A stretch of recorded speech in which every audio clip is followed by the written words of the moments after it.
Hello everyone, एक बार फिर से आप सभी का स्वागत है आपके अपने चैनल सत्य फिजिकल एजुकेशन में। और आज का जो टॉपिक हम आपके लिए लेके आए हैं वो है इंड्योरेंस डेवलपमेंट। फ्रेंड्स, हमारी last video endurance and types of endurance के ऊपर थी, तो आज उसी टॉपिक को कंटिन्यू करते हुए और कंप्लीट करने के लिए आज हम लेके आए इंड्योरेंस डेवलपमेंट कि what are the different ways to develop our endurance when it comes to sports training.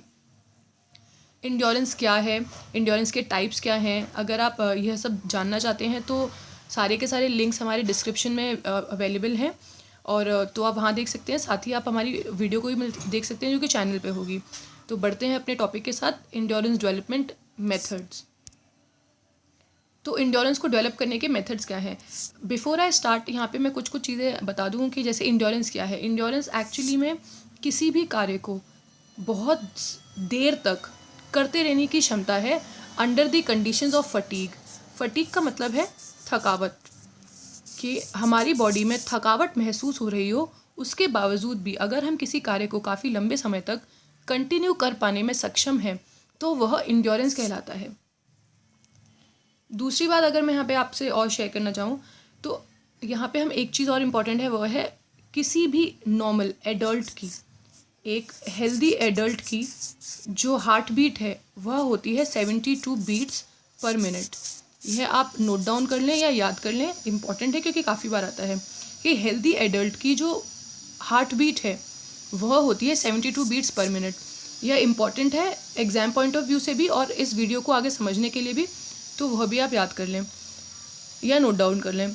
दूसरी बात एक और चीज़ है कि जब भी हम एक वर्कआउट को काफ़ी लंबे समय तक प्रैक्टिस करते रहते हैं या फिर when it comes to elite athletes या फिर इंड्योरेंस एथलीट्स, ये वह एथलीट्स हैं जो कि काफ़ी लंबे समय तक ट्रेनिंग फील्ड में हैं या फिर उनको प्रैक्टिस करते करते या वर्कआउट करते करते या किसी भी स्पोर्ट्स का हिस्सा बने बने काफ़ी साल हो गए हैं, जो उच्च श्रेष्ठी पे आ गए हैं, अच्छे एथलीट्स की कैटेगरी में माने जाते हैं। एलीट एथलीट्स की जो नॉर्मल हार्ट रेट होती है वह 72 बीट्स पर मिनट नहीं होती, वह एक्चुअली में नीचे होती है और वह 40 के आसपास आ जाती है, 40 बीट्स पर मिनट। ये भी आप नोट डाउन कर लें कि जो एलीट एथलीट्स होते हैं उनकी हार्ट रेट कितनी होती है, यानी कि जो जनरली वर्कआउट करते हैं, जो अच्छे स्तर के खिलाड़ी हैं, उनकी heart rate 40 beats per minute होती है। एक बार एग्ज़ाम में क्वेश्चन आया था और general knowledge point of view से भी इम्पॉर्टेंट है और अदरवाइज भी, कि अभी तक की जो लोएस्ट हार्ट रेट है वह कितनी मेजर की गई है। तो अभी तक की जो लोएस्ट हार्ट रेट है वह मेजर की गई है 28 बीट्स पर मिनट। यह एक मैराथन रनर रहे हैं जिनकी हार्ट रेट अभी तक 28 beats per minute lowest record की गई है इन ओवरऑल वर्ल्ड, और यह एक मैराथन रनर थे। तो आप देखेंगे कि जो जितनी ज़्यादा देर तक प्रैक्टिस करता है या जिसका वर्क शेड्यूल जितना लंबा होता है उनकी हार्ट रेट उतनी ही नीचे आती है, यानी कि 72 से नीचे आ जाती है, चाहे वो 40 हो या 60 हो या फिर 28 हो या 30 हो या जो भी हो, वह डिपेंड करता है उनके ट्रेनिंग शेड्यूल के ऊपर या ट्रेनिंग प्रोग्राम के ऊपर। तो ये कुछ इंपॉर्टेंट चीज़ थी इस चैप्टर को या इस टॉपिक को शुरू करने से पहले हम रिवाइज़ करना चाह रहे थे। तो इंड्योरेंस को डेवलप करने के तरीके 4 हो सकते हैं। कंटिन्यूस रनिंग मेथड, जैसे कि नाम बता रहा है, इस मेथड में हम कंटिन्यूस रनिंग करते हैं। इंटरवल मेथड, ये बहुत इंपॉर्टेंट टॉपिक है इंटरवल मेथड, इससे रिलेटेड भी एग्जाम में क्वेश्चन आता ही है। इसके अंतर्गत इंटरवल का मतलब होता है ब्रेक देना, कि वर्कआउट के अंदर या सेशंस के अंतर्गत या जो भी हमारे वर्कआउट है उसके जो इवेंट्स हैं उनके अंदर हम ब्रेक देते हैं। फिर आता है रेपिटेशन मतलब मेथड, जहाँ पे हम एक एक्टिविटी को बार बार दोहराते हैं। And then comes competition method. हम इन चारों को आगे डिटेल में करेंगे। Let's start with continuous method. जैसे कि नाम बता रहा है कंटिन्यूस, यानी कि किसी भी कार्य को लगातार करना, किसी भी कार्य को लगातार करना। कंटिन्यूस का मतलब होता है लगातार करना। तो और इस मेथड को भी हम 4 पोर्शन में आगे डिवाइड कर सकते हैं, slow continuous, fast continuous, variable and fartlek. अब कंटिन्यूस मेथड में क्या होता है, ये अगर आप अपने अनुभव से भी जान पाएँ कि अगर हमें किसी भी एक्टिविटी को लगातार काफ़ी लंबे समय तक करना होता है तो जो हमारे कार्य करने की इंटेंसिटी होगी, इंटेंसिटी हमेशा कम होगी। इंटेंसिटी इज़ लो, ये काफ़ी इंपॉर्टेंट है कि कंटिन्यूस मेथड के अंतर्गत हमारी इंटेंसिटी, कार्य करने की जो इंटेंसिटी है वह लो रहेगी। इंटेंसिटी का मतलब होता है हम किसी भी कार्य में कितना अपना इनपुट डालते हैं या कितना ज़ोर लगाते हैं।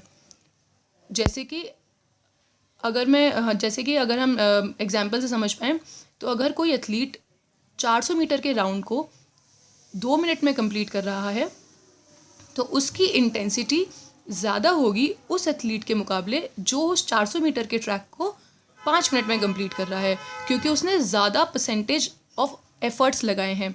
तो कंटिन्यूस मेथड के अंतर्गत कोई भी कार्य की जो इंटेंसिटी है वह लो होगी। बिना ब्रेक के हम उस कार्य को लगातार कर पाएँ, इसीलिए यह ज़रूरी है कि हम उस कार्य को करते वक्त अपनी जो एफ़र्ट है वह हम लो रखें। ऐसा नहीं है कि हम 100 मीटर स्प्रिंट को बार बार उसी स्पीड से लगा पाएँ, उसी इंटेंसिटी के साथ लगा पाएँ, तो वो कंटिन्यूस मेथड तरीका है जहाँ पे इंटेंसिटी लो रखते हैं। अब इसके 4 तरीके हैं: slow continuous, fast continuous, variable pace and fartlek method, जिनको हम आगे और एक्सप्लेन करते हैं।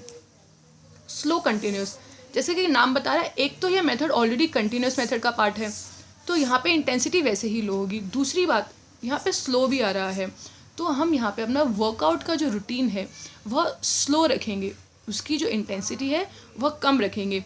अब इसके लिए एक जो सही मेजर करने का तरीका है वह है heart rate monitor. Heart rate monitor generally बताता है कि हमारी उस पर्टिकुलर कार्य को करते वक्त हमारी जो हार्ट रेट है वह कितनी है। जैसा कि मैंने आपको बताया कि एक नॉर्मल एडल्ट की, एक हेल्दी ह्यूमन एडल्ट की जो हार्ट रेट है वह 72 बीट्स पर मिनट होती है। लेकिन जब भी हम कभी कोई वर्कआउट करते हैं तो हमारी हार्ट बीट ऊपर जाती है। तो स्लो कंटिन्यूस मेथड में जो हार्ट बीट है वह 140 to 160 के आसपास रहती है। तो इस तरीके से प्रैक्टिस कराया जाता है, इस तरीके से ट्रेनिंग कराई जाती है कि वह जो एथलीट की हार्ट रेट है वह इस रेंज में रहे। फॉर एग्जांपल, इस स्लो कंटिन्यूस मेथड का जो अच्छा एग्जांपल है वह है long cross country race. Cross country races क्योंकि हमें काफ़ी देर तक करनी होती हैं तो हम इंटेंसिटी ज़्यादा नहीं रख सकते, इसीलिए यहाँ पे ऐसा वर्कआउट रहा जाता है जहाँ पे इंटेंसिटी लो हो, ताकि हम उस एक्टिविटी को लंबे समय तक कंटिन्यू कर पाएँ। Volume in terms of volume जो है वो कि 30 मिनट रहेगा, क्योंकि हम उस एक्टिविटी को कंटिन्यू कर पाने के लिए हम जनरली 30 मिनट्स तक रख पाते हैं। एग्जाम्पल है रनिंग, साइकिलिंग एंड वॉकिंग। आगे बढ़ते हुए फास्ट कंटिन्यूस मेथड, यहाँ पर है तो वही कंटिन्यूस मेथड लेकिन वह थोड़ा कंपेरेटिवली फास्ट है। It is done at fast pace, और लास्ट के मुकाबले यहाँ पे जो हार्ट बीट है वो 160 to 180 बीट्स पर मिनट है। ऐसा प्रयास किया जाता है कि जो एथलीट की हार्ट रेट है वह 160 to 180 बीट्स के आसपास रहे। वॉल्यूम, क्योंकि यहाँ पे हार्ट रेट ज़्यादा हो गई है तो इंटेंसिटी ऊपर चली गई है, इसीलिए हमारा जो वॉल्यूम है वह नीचे आ जाएगा। वॉल्यूम का यहाँ पे मतलब होता है किसी भी कार्य को कितना किया गया, यानी कि amount of work done is known as volume, कि हमने टोटल कितना कार्य किया वह वॉल्यूम कहलाएगा। तो फ्रेंड्स, एक गोल्डन रूल है जो कि आप याद कर लें कि जब भी इंटेंसिटी हाई होगी तो वॉल्यूम हमेशा लो होगा, यानी कि intensity is inversely proportional to volume, क्योंकि हम किसी भी कार्य को बहुत लंबे समय तक नहीं कर पाएंगे अगर हम उसको 100% इंटेंसिटी के साथ करें। तो सेम इसी केस में है। यह स्पोर्ट्स ट्रेनिंग का एक जब भी हम इंटेंसिटी या वॉल्यूम या फिर डेंसिटी के बारे में बात करते हैं तो यह एक इम्पॉर्टेंट सूत्र है या रूल है, आप फॉलो, ये हम कभी भी किसी भी ट्रेनिंग के दौरान इसको अप्लाई करें, क्योंकि ऐसा ही सही ट्रेनिंग का फॉर्मूला होना चाहिए, तरीका होना चाहिए कि जब भी इंटेंसिटी हाई जाए हम वर्कआउट थोड़ा कम करा दें, क्योंकि हमारी मसल्स को फटीग बहुत ज़्यादा होगी और वह ओवरलोड में की तरफ पहुंच जाएगी। अगर हमने इंटेंसिटी भी हाई रखी और वॉल्यूम भी हाई रखा तो वह ट्रेनिंग लोड, जो लोड है वो ओवरलोड की तरफ पहुंच जाएगा और वह सही नहीं होगा किसी भी ट्रेनिंग में सही ग्रोथ के लिए। तो फास्ट कंटिन्यूस मेथड में जो हार्ट बीट है वो 160 to 180 बीट्स पर मिनट गई, जहाँ पे हमारा इंटेंसिटी हाई हो गया, इसीलिए वॉल्यूम 30 मिनट से आकर 20 मिनट्स पर आ गया।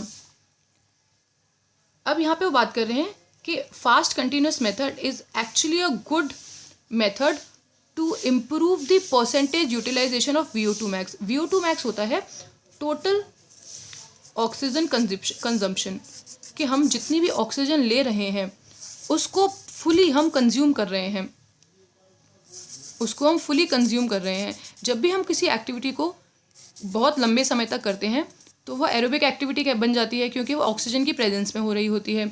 और ऑक्सीजन की प्रेजेंस में ऐसा होता है कि हम जितनी सांस अंदर लेते हैं, जितनी ऑक्सीजन हम अंदर लेते हैं, वह फुली हम उसको यूटिलाइज कर पाएँ, वह VO2 मैक्स कहलाता है। कि जितनी हमने ऑक्सीजन ली वह 100% हम उसको यूटिलाइज कर पाएँ उसको एक्सेल करने से पहले। तो फास्ट कंटिन्यूस मेथड एक अच्छा तरीका है हमारी बॉडी की VO2 मैक्स की जो कैपेसिटी है उसको बढ़ाने का, इम्प्रूव करने का। वेरिएबल पेस मेथड, यह सारे हमारे कंटिन्यूस मेथड के टाइप्स चल रहे हैं। वेरिएबल पेस मेथड के अंदर का क्या है कि पेस यानी कि स्पीड, और वेरिएबल मतलब कि बार बार वो वेरी कर रही है। जो हमारी स्पेस है वो वेरी कर रही है, ऊपर या नीचे या ज़्यादा या कम। इस मेथड को continuously but with changing pace और स्पीड। इस मेथड के अंतर्गत जब भी हम ट्रेनिंग के दौरान यह मेथड अपनाते हैं तो जो पेस है कार्य करने की वह चेंज करते रहते हैं हम हमेशा। और इसीलिए इस ट्रेनिंग के दौरान जो हार्ट रेट है वह generally 140 to 180 beats per minute के आसपास पहुंचता है। यानी कि अगर स्पीड कम रहेगी कार्य की तो हमारी जो हार्ट रेट है वो 140 के आसपास आएगी, और अगर हमने स्पीड बढ़ा दी तो हमारी जो हार्ट रेट है वो 180 के आसपास आएगी। तो डिपेंड कर रहा है, जैसे जैसे हमारी स्पीड वेरी करेगी वैसे ही हमारी हार्ट रेट भी वेरी करेगी। और इस कार्य के दौरान जो वॉल्यूम है वह 15 मिनट्स to 1 आवर के बीच में हो सकता है। 1 आवर जब भी हमारी इंटेंसिटी कम हो। अगर हमने काफ़ी बार ऐसा ट्रेनिंग के दौरान, अगर आप खिलाड़ी रहे हैं तो आप नोट कर पाएंगे कि हम पूरी की पूरी जो ट्रेनिंग है अपनी वह सेम पेस पर नहीं करते, हमेशा पेस ऊपर नीचे कम ज़्यादा करते हैं। तो ऐसा करते वक्त हमारी हार्ट बीट भी ऊपर आती है, हार्ट बीट भी ऊपर नीचे जाती है। तो वही यहाँ पे बताना चाह रहे हैं कि वेरिएबल पेस मेथड के दौरान हमारी हार्ट बीट 140 to 180 पहुँच सकती है, और जो वॉल्यूम है वह 15 मिनट्स to 1 आवर हो सकता है। यह मेथड किसी भी एथलीट की aerobic and anaerobic capacity improve करने में हेल्प करता है। तो यहाँ से एक क्वेश्चन बन सकता है या बनता ही है, जो आप एग्जाम में पूछे जाने के काफ़ी चांसेस हैं कि ऐसा कौन सा ट्रेनिंग मेथड है जो एरोबिक और एनारोबिक कैपेसिटी दोनों ही इंप्रूव करने में हेल्प करता है। फार्टलेग ट्रेनिंग मेथड, यह क्वेश्चन काफ़ी बार आता है। फार्टलेग बहुत कॉमन वर्ड है when it comes to question papers, कि फार्टलेग ट्रेनिंग मेथड क्या है, वह क्या हेल्प करने में, क्या डेवलप करने में हेल्प करता है। तो सबसे पहली बात तो क्योंकि है इंड्योरेंस के अंतर्गत आता है तो फार्टलेग इंड्योरेंस डेवलप करने में हेल्प करता है, यह आप बिल्कुल याद कर लें। दूसरी बात, फार्टलेग है क्या। फार्टलेग एक्चुअली में एक स्वीडिश वर्ड है। यहाँ से भी क्वेश्चन काफ़ी बार आता है कि फार्टलेग कौन सा वर्ड है और उसका मतलब क्या है, और इसका मतलब होता है स्पीड प्ले। इसको याद करने का तरीका हो सकता है कि फार्टलेग का मतलब तो स्पीड प्ले है, लेकिन एक्चुअली में वो काम उल्टा करता है कि हम अपनी स्पीड पे को मैनिपुलेट करके अपनी इंड्योरेंस बढ़ा रहे हैं। और इसके अंतर्गत हम डिफरेंट टेरेन्स होते हैं, डिफरेंट ज़मीन या फिर डिफरेंट सरफेसेस, हम डिफरेंट सरफेसेस पे भाग कर या ट्रेनिंग कर किसी भी एथलीट की इंड्योरेंस बढ़ाते हैं। जैसे कि हिल्स है, रिवर्स है, सैंड पे भागना, या पहाड़ से नीचे उतरते हुए रनिंग करना या वॉक करना। तो आप देख रहे हैं कि डिफरेंट सर्फेसेस हैं जिन पे प्लेयर्स को, एथलीट्स को भगाया जाएगा उनकी एंड्योरेंस डेवलप करने के लिए। क्योंकि जैसे टेरेन्स या सर्फेसेस बदलेंगे, जितना इंटेंसिटी या जितना अमाउंट ऑफ एफर्ट एथलीट्स लगाएं उसमें भी वेरिएशन आएगा। कि सैंड रनिंग में अगर आपने खुद भी अनुभव किया होगा कि सैंड रनिंग के वक्त हमको ज़्यादा एफर्ट लगाना पड़ता है। When it comes to walking effort कम लगेगा। रिवर में पानी जो है वह रिवर का जो पानी है वह एक रेजिस्टेंस का काम करेगा, तो वहाँ पे जो हम एथलीट एफर्ट लगाएगा उसका अलग वेरिएशन होगा। हिल और डाउन हिल रनिंग में भी चढ़ते वक्त और उतरते वक्त दोनों ही अलग अलग तरीके के एफर्ट लगेगा। तो यह बहुत एक अच्छा तरीका हो सकता है एंड्योरेंस डेवलप करने का, और थोड़ा इंटरेस्टिंग भी होगा। अगर हम डेली सेम ट्रैक पे भागते रहें तो एथलीट एक मोनोटोनस शेड्यूल की वजह से मोनोटोनी आ जाती है। मोनोटोनस शेड्यूल की वजह से एथलीट्स कभी कभी रिलक्टेंट हो जाते हैं या सेम अमाउंट ऑफ एफर्ट नहीं लगाते। लेकिन फार्टलेग ट्रेनिंग का सबसे अच्छा एडवांटेज क्या है कि यहाँ पे हमेशा अलग अलग टेरेन्स पे भगाया जाता है, तो जो मोनोटोनी यानी जो बोर्डम है वह कभी भी नहीं फील होता, और एथलीट अपनी सेम इंटेंसिटी के साथ अपनी खुद के मन की स्वेच्छा से उस कार्य को करते रहते हैं और बिना इवन रियलाइज़ किए उनकी जो इंड्योरेंस कैपेसिटी है वह बेटर हो जाती है। तो यह फार्टले काफ़ी इंपॉर्टेंट है, आप इसको नोट डाउन ज़रूर कर लें। अभी तक हमने पढ़ा कंटिन्यूस मेथड, अब हम बात करेंगे interval training method. Interval training method भी फ्रेंड्स काफ़ी इंपॉर्टेंट है। यह जो स्लाइड है इससे आप क्वेश्चन एग्जाम में ज़रूर आता है, तो आप इसको ध्यान से ही पढ़ें।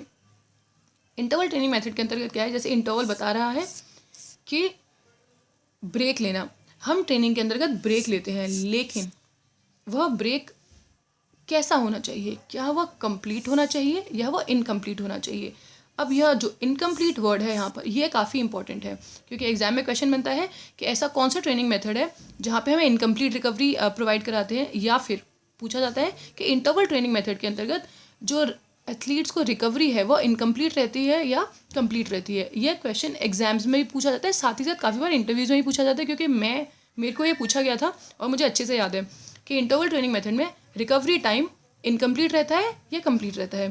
तो फ्रेंड्स इसको आप नोट डाउन करना, इनकम्प्लीट रहता है, यानी कि कभी अच्छा कंप्लीट रिकवरी कब होगी, जब किसी भी एथलीट की जो रेस्टिंग हार्ट रेट है या नॉर्मल हार्ट रेट है वह 72 के आसपास हो जाए। जो भी उसकी रेस्टिंग हार्ट रेट होगी, चाहे वो 60 हो या 72 हो या 70 हो, जब भी हम उसको कंप्लीट रिकवरी देंगे तो जो हार्ट रेट है वह उसकी रेस्टिंग हार्ट रेट के आसपास आ जाएगी। लेकिन इनकम्प्लीट रिकवरी में हम उसकी एथलीट की हार्ट रेट को उसकी रेस्टिंग हार्ट रेट के आसपास नहीं आने देंगे, उससे पहले ही हम वर्कआउट कंटिन्यू करा देंगे, तो वो हमेशा इनकम्प्लीट रिकवरी में रहेगा। It is further divided into intensive interval method and extensive interval method. Intensive interval method यानी इंटेंसिव, जैसा कि नाम बता रहा है, यह काफ़ी इंटेंसिटी के साथ किया जाता है, इसीलिए इसमें हार्ट रेट जो है वह ज़्यादा रहती है। 80 to 90% जो है हमारी इंटेंसिटी जाएगी। इंटेंसिटी 80 to 90% होगी, तो आप देखिए यहाँ पे पल्स रेट जो है वह 75 to 180 बीट्स पर मिनट हो गई। फ्रेंड्स यहाँ पे मैंने अभी पल्स रेट का वर्ड इस्तेमाल किया है। यहाँ से मैं आपसे एक क्वेश्चन पूछना चाहूँगी, आप हमें कमेंट सेक्शन में ज़रूर लिख के बताएं कि what is the difference between pulse rate and heart rate. Actually में काफ़ी इजी क्वेश्चन है, पर ये काफ़ी कंफ्यूजिंग हो सकता है कि what is the difference between pulse rate and heart rate. तो और अगर आप इस स्लाइड को ध्यान से सुने तो आप समझ पाएंगे और आप आंसर भी लिख पाएंगे कि दोनों में क्या डिफरेंस है या दोनों में क्या डिफरेंस नहीं है, कोई भी डिफरेंस नहीं है। तो जैसा कि मैंने वापस आते हैं अपनी स्लाइड के ऊपर कि इंटेंसिव इंटरवल मेथड में जो इंटेंसिटी है वह काफ़ी रहेगी, जैसे कि 80 to 90%। इसीलिए जो ह्यूमन की पल्स रेट है वह जाएगी 175 to 180 बीट्स पर मिनट, यानी कि वह काफ़ी ज़्यादा चली गई है। और जब रिकवरी हम उसको देंगे तो हम उसकी वो हार्ट रेट जो है वह 120 to 140 बीट्स पर मिनट पर लेकर आएंगे। अब आप देखेंगे किसी भी इंडिविजुअल की एथलीट की जो रेस्टिंग हार्ट रेट है 120 to 140 नहीं होती, जनरली नहीं होती, क्योंकि जो आइडियली रेस्टिंग हार्ट रेट है, आइडियली जो हार्ट रेट मानी गई है वह 72 मानी गई है। तो यानी कि आप देख पा रहे हैं इनकम्प्लीट रिकवरी दी गई है, इसीलिए heart rate 120 to 140 beats per minute पे है। उसके बाद जैसे ही जो हार्ट रेट है 120 to 140 पे आती है, दोबारा से वर्कआउट दिया जाता है या ट्रेनिंग दी जाती है और हार्ट रेट वापस से 175 to 180 के बीच लाई जाती है। इस मेथड इंटरवल मेथड के अंतर्गत हम काफ़ी ज़्यादा इंटेंसिटी पे ध्यान देते हैं, वॉल्यूम पे ध्यान नहीं देते, इसीलिए इसको हम क्वालिटी ट्रेनिंग मेथड भी कहते हैं, क्योंकि यहाँ पे हम क्वालिटी पे ध्यान दे रहे हैं ना कि क्वांटिटी पे। तो यहाँ से भी एक क्वेश्चन आ सकता है कि intensive interval method quantity based होता है या क्वालिटी बेस्ड होता है। तो intensive interval method quality based होता है। अब now let's shift to extensive interval method. यहाँ पर जो हार्ट रेट है वह 60 to 80%, जो इंटेंसिटी है वह 60 to 80% जाती है, यानी कि पहले मुकाबले हमको कम एफर्ट लगाना है। इसीलिए जब भी अब इंटेंसिटी अगर कम हुई है तो वॉल्यूम जो है, मैंने बताया था इंपॉर्टेंट फॉर्मूला, वॉल्यूम जो है वो हमेशा हाई जाएगा। इसीलिए यहाँ पे कह रहे हैं it has the dominance of volume, यानी कि total amount of work done वह ज़्यादा रहेगा। तो जब भी हम किसी भी कार्य को ज़्यादा करेंगे तो it will be focusing on quantity, कि हमने टोटल कितना काम किया। तो ऐसा कुछ नहीं है कि कौन सा ट्रेनिंग मेथड अच्छा है, कौन सा ट्रेनिंग मेथड ख़राब है। एक्चुअली हम सारे ट्रेनिंग मेथड्स को अलग अलग टाइम पे या नीड ऑफ द आवर के हिसाब से इस्तेमाल करते हैं, यूज़ करते हैं, और उसके बेसिस पे परफॉर्मेंस बेटर करते हैं। अब intensity for development of systems. अब यहाँ पे आप वेरियस सिस्टम्स देख पा रहे हैं, circulatory system, aerobic system, lactic acid tolerance and VO2 max की इम्प्रूवमेंट। इन सब के इम्प्रूवमेंट के लिए हमें अपनी वर्कआउट की इंटेंसिटी कितनी रखनी चाहिए, इस स्लाइड से हम यह जानेंगे। तो अगर हमें सर्कुलेटरी सिस्टम डेवलप करना है तो जो हमारी कार्य की इंटेंसिटी है वह 60 to 80% होनी चाहिए, और वह 15 to 70 सेकेंड्स तक वह कार्य कंटिन्यू रह सकता है। एरोबिक कैपेसिटी, एरोबिक यानी in presence of oxygen, in presence of oxygen. Friends, क्योंकि यह बात आई गई है एरोबिक, तो एक और वर्ड आता है एनारोबिक। एग्जाम में क्वेश्चन आता है कि what do you mean by aerobic, anaerobic. तो कई बार मैंने काफ़ी बार लोगों को कहते सुना है कि एनारोबिक वह एक्टिविटी होती है which are done in the absence of oxygen. तो ऐसा नहीं है, एरोबिक वह होती है, एरोबिक होती है which are done in the presence of oxygen, and anaerobic वह होती है which are done in the presence of insufficient oxygen, जहाँ पे इनसफिशिएंट या इनकम्प्लीट ऑक्सीजन की प्रेजेंस में। तो आप ये याद रखें कि एनारोबिक कभी भी एब्सेंस ऑफ ऑक्सीजन नहीं होती, क्योंकि ऑक्सीजन की एब्सेंस में तो कोई एक्टिविटी कंटिन्यू नहीं हो पाएगी, हमारा ही राम नाम सत्य हो जाएगा। लेकिन कंप्लीट ऑक्सीजन की जो प्रेजेंस होती है वह इनकम्प्लीट रहती है, हमें इनसफिशिएंट मिलती है ऑक्सीजन एनारोबिक एक्टिविटीज़ के दौरान। तो एरोबिक कैपेसिटी इंप्रूव करने के लिए जो हमारी इंटेंसिटी है कार्य की वह 75 to 85% रहनी चाहिए, क्योंकि हमें उस एक्टिविटी को लंबे समय तक कंटिन्यू करना है, जैसे कि नॉट मोर देन 90 सेकेंड, यानी 90 सेकेंड्स तक। वही हाँ 15 to 70 सेकेंड से यह ज़्यादा है। जैसे कि हम कोई भी एक्सरसाइज कर रहे हैं जहाँ पे हम 90 सेकेंड या 1.5 मिनट तक उस एक्सरसाइज को कंटिन्यू कर पा रहे हैं, तो वो एरोबिक कैपेसिटी के अंदर आएगी। चाहे वो जिम में की जाने वाली कोई भी एक्सरसाइज हो सकती है, या विदाउट वेट के या विदाउट इक्विपमेंट की जाने वाली कोई भी एक्सरसाइज हो सकती है। Lactic acid tolerance, lactic acid काफ़ी फेमिलियर वर्ड है। लैक्टिक एसिड क्या होता है? लैक्टिक एसिड से भी एग्जाम में काफ़ी बार क्वेश्चन आता है कि लैक्टिक एसिड क्या है, हमारी बॉडी में कब बनता है। तो फ्रेंड्स, जब भी हम किसी भी एक्टिविटी को एक लंबे समय तक कंटिन्यू करते हैं और ऑक्सीजन की एब्सेंस हो जाती है, तो हमारी बॉडी में लैक्टिक एसिड फॉर्म होता है। आप देखेंगे जब भी कोई एथलीट, नया एथलीट वर्कआउट करने जाता है, ट्रेनिंग करने जाता है, तो उसकी बॉडी में एक पेन होता है, उस पेन, मसल्स में पेन का जो रीज़न होता है वो लैक्टिक एसिड ही होती है।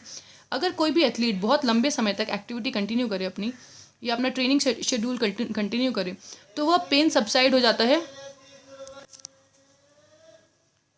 और जो है एथलीट उस एक्टिविटी को बिना अनईजी हुए कंटिन्यू कर पाएगा काफ़ी लंबे समय तक। तो जब भी मैं लैक्टिक एसिड टॉलरेंस बढ़ानी है, तो हमारी जो इंटेंसिटी है वह 90% रहेगी, और जो समय है वह 20 सेकेंड्स टू 2 मिनट्स रहेगा। फॉर इम्प्रूविंग VO2 मैक्स, यानी मैक्सिमम ऑक्सीजन कंजप्शन बढ़ाने के लिए जो इंटेंसिटी है वह 90% रहनी चाहिए। तो फ्रेंड्स, आज के लिए इतना ही। आई होप आपके लिए ये वीडियो हेल्पफुल रही हो, और आपको ये वीडियो अभी तो एक और स्लाइड रहती है।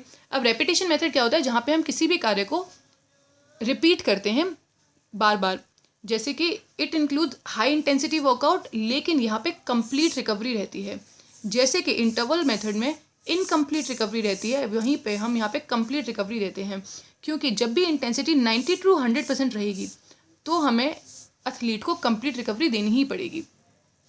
This method is best for speed improvement including speed endurance, क्योंकि जब भी हम, जैसे कि एग्जांपल के लिए लीजिए 100 मीटर, जब भी हम 100 मीटर के रेसेस करते हैं, 100 मीटर स्प्रिंट्स लगाते हैं, तो 100 मीटर यानी कि कोई भी एथलीट अपनी 100% इंटेंसिटी, 100% एफर्ट के साथ भागता है, और 100% एफर्ट के साथ भागने के बाद उसको रिकवरी देना इंपॉर्टेंट रहता है।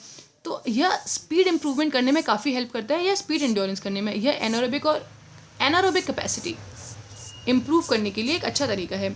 कॉम्पिटिशन मेथड वो मेथड है जब भी हम प्रैक्टिस के दौरान अपना ट्रेनिंग करते हैं, या फिर हम किसी भी कंपटीशन में पार्ट लेते हैं, तो जो हमारी बॉडी का मैकेनिज़्म है वो हमेशा डिफरेंट रहता है, क्योंकि कंपटीशन माहौल हमेशा हम ज़्यादा थकावट महसूस करेंगे, तो उसके लिए एक अलग ही मेंटल लेवल चाहिए अलग ही, क्योंकि हमारी बॉडी में बहुत सारे मेंटल चेंजेस भी हो रहे होते हैं, एंग्जाइटी होती है और कंपटीशन फियर रहता है।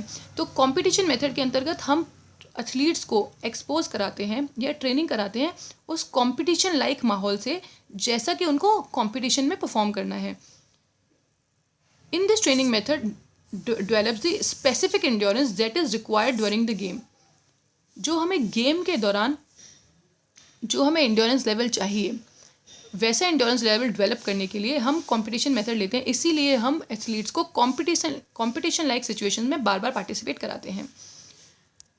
तो आज के लिए इतना ही। आई होप वीडियो आपको सही अच्छी लगे। हमें कमेंट सेक्शन में ज़रूर आप बताएं कि आपको वीडियो कैसी लगी। अगर आपने चैनल को सब्सक्राइब नहीं किया है तो वो भी कर लें। बाकी मिलते हैं अगली वीडियो में, तब तक के लिए थैंक यू।